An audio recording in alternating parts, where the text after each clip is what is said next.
Hi guys, welcome back. Something a bit different today. So this video is going to be showing a simple way to space out your colours and also how to get those working together so that your model has a solid, cohesive look.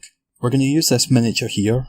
Now I painted this a while ago and there's a few things I'm not 100% happy with. But for example, in some of the areas I could have pushed the contrast more, and to be honest, that gold corset was a huge mistake. But I think overall it works quite well. Anyway, the first and probably the most important thing is to keep your palette quite limited. Don't go nuts and use 100 different paints. Just try and stick to a core of about 10 or so. So with that in mind, here's all the colours I used for this model.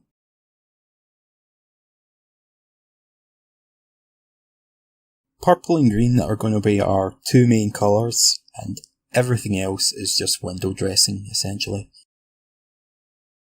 So, how do we decide which colours go where? I use an idea that we'll call the rule of three. Now, it's actually more of a guideline than a rule, but to be honest, the guideline of three doesn't sound as cool as the rule of three. So, ideally, what you want is to have each main colour evenly spread across your model in 3 different areas. Now, this is very much dependent on the model, so sometimes you'll have to use 2 areas instead of 3. So if you look at the model, you can see that I've used the purple in 3 points, so around the neck, draped over the arms, and the trim of the dress. The green that I've used in the dress is also used in the gemstone on the hairpiece. I could have used the same green in the shoulder pads to give the 3 points of colour, but I decided to go with white just to make it a bit more interesting. White doesn't really clash with anything, so you can use it as an incidental colour, or just whenever you feel like giving a finger to the rule of 3. You can use it basically anywhere you want, within reason. In order to make the colours work across the whole model, this is going to sound weird, but bear with me. What you want to do is use the base colour from one area and use that as a highlight for another colour, and we'll use the same sort of idea for the shadows.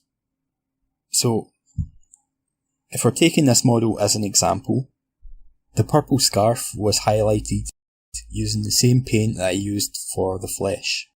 The black highlights were made by adding some of the blue from the vial on her hip. The purple was shaded with that same blue paint. The gold corset, the green dress and the skin were all shaded with the base colour of the hair. So when you're looking at the model, there's not one area where I haven't used the same paint to do another section. Now this delves into colour theory, which is a massive topic, so I'm going to do a separate video showing how you know which colours go together. Hopefully I'll be able to get that out quite soon. So hopefully that ramble was understandable. I mean, if you experiment with this sort of idea, it should become more clear. I hope this was helpful to you. If you have any questions at all, just leave a comment below and I'll do my best to get back to you as soon as possible. If you enjoyed this, don't forget to hit like and share. It really helps the channel grow. So thanks for watching and bye for now.